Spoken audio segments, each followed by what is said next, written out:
believe that I have what it takes to be at the top of the sport. To be at the top, you have to be talented, dedicated, but you have to be ready to sacrifice a lot of your teenage life to get there.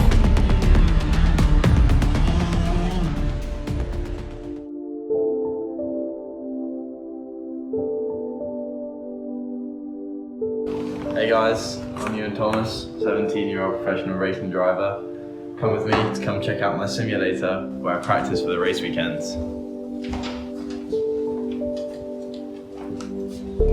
So here it is, and at the moment I've got a MX-5 Cup car at Alton, which I'll be racing in 2 weeks' time. And I've got a manual gearbox to practice for real life. I've got hydraulic pedals because they emulate the feeling of the brake the most accurately. And I've got a direct drive wheel which gives me the correct feedback in my hands to be quick on the sim.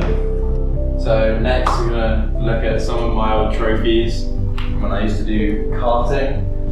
So here's a photo of me from last year at the British Championships. So this one is one of my favourite trophies. It's my rookie British Champion trophy. So that was a pretty good year.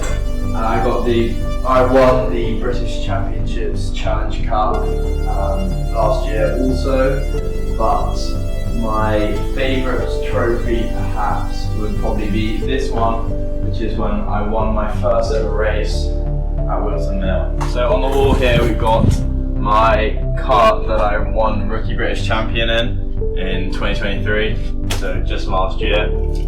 It's a Senior X30. They are a 125cc two-stroke kart, and they're not too slow. So I think this is actually a really interesting question because there isn't one thing that you need. You need a lot of different things. So I mean, racing is a very expensive game, so you either need sponsorship or some money to help you actually do it, but you also need a lot of talent, skill, because what a lot of people don't realise, and it's quite a common misconception, is that a lot of people go, racing's just going around in circles, turning the wheel, a few pedals, can't be too difficult. But when you actually throw them in a situation, they don't know what to do. And it takes a lot of training. I mean, I have a lot of sacrifices in my personal life. I'm always at home or I'm training either at the gym.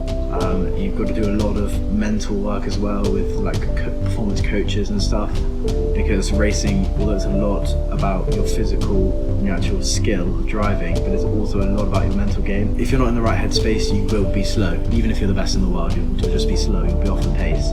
So I'm constantly training on the sim, making sure my mindset's right. You've got to work on your peripheral vision, making sure your vision's up because you're supposed to be looking ahead. So for me, it's not the typical story within motorsport, because most of the people in racing, or a lot of my friends within racing, all started at a very young age. They all bought a go-kart at the age of 5, 6 or 7. They went up from that way. But me, I've been a fan of motorsport ever since I was really little, but I never really had the opportunity to do it, and I think it was probably my 12th birthday or 11th birthday where everyone goes go-karting at the local rental track, and I did it, and it was quite good. So we invested a bit more in that and went more and more and entered the sort of local, not particularly competitive rental championships, and I got quite good and I was at the front of them. So it would have been the summer of 2021. In August I went on a test day with a proper racing kart team where you have your own kart and it's all specialised. As you saw with the kart on the wall in my garage, it was one of those sorts of things. And when I did the test day there, the team were very impressed with my sort of pace for the lack of experience I had, and so they offered me to join them and race with them. So I raced with that team at Pro Train for the rest of 2021. I started, my first race meeting was in October 2021, finished that year in Junior Max, did one full year in Junior Rotax the year after, saw my rise from being like near the back as a novice up to the front, leading, getting some wins. So then the next year I moved on again, so I've never actually done the same category of racing for more than a year. So done junior Rotax for one full season, and I moved up to seniors, X30, new team, new chassis, new tyres, new engine, all new. Did 1 year in that where I got the rookie British champion. Then at the end of that year, after I'd done it for 8 months, I moved to KZ, which are shifter carts, much faster, completely different ball game. Did that for about 4 months before making the step up into racing cars, which I'm at the moment. And I plan to do this for only this season.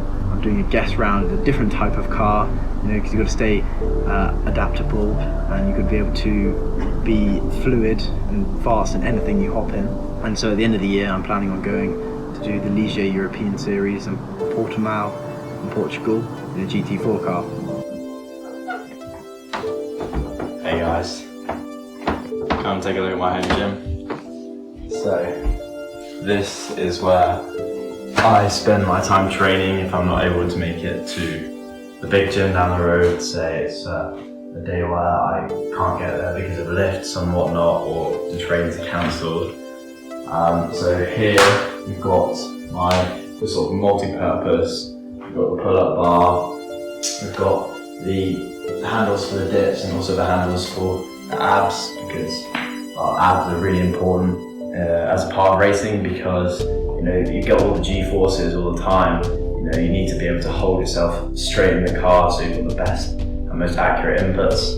I've got here, we've got the bench press, just sort of recreational. You need to get those muscles up for racing so you can actually keep hold of the car for the whole race distance. And then these are super important. These are resistance bands. Not only can you use them for stretching like this, I also, as you'll see, you can use these for neck strength, because resistance provides training for your neck. And so here is the Peloton bike. Now this is very important, because although many people don't think that racing is that physical, it's just sitting down and pressing some pedals, it is not. It's very, very physical, and you've got to have a high level of cardiovascular endurance, especially if you do longer races like myself. So I do a lot of miles on this to keep my cardiovascular endurance up. So I've got a fair few goals for the end of the year. I want to grow both on and off track. So off track, I want to start posting on my racing social media account, because I've been relatively inactive on that. So I want to start posting more often on that to grow an audience and a following, which increases my likelihood of success within the industry, because if I'm fast with a big audience, then that's more attractive to sponsors and teams. And then on track, I want to get poles and wins in the current series I'm in. And I also want to make a really strong debut at the Ligier European Series in GT4. And it'd be super perfect and ideal if I managed to pole and win that. But I just want to make sure that I get a top 3 at the Ligier European Series at the end of the year on my debut. I think that I do have what it takes to make it to the top of the sport, because if I keep my dedication, keep learning, keep growing as a driver, both on and off track, with the help of my sports management, who coach people at the very top of the pinnacle of the sport, and they know what they're doing. They know how to make me make it, because they've made other people make it. So as long as I keep my skill and my pace and keep learning and building on top of that, then I believe I have what it takes to make it to the top.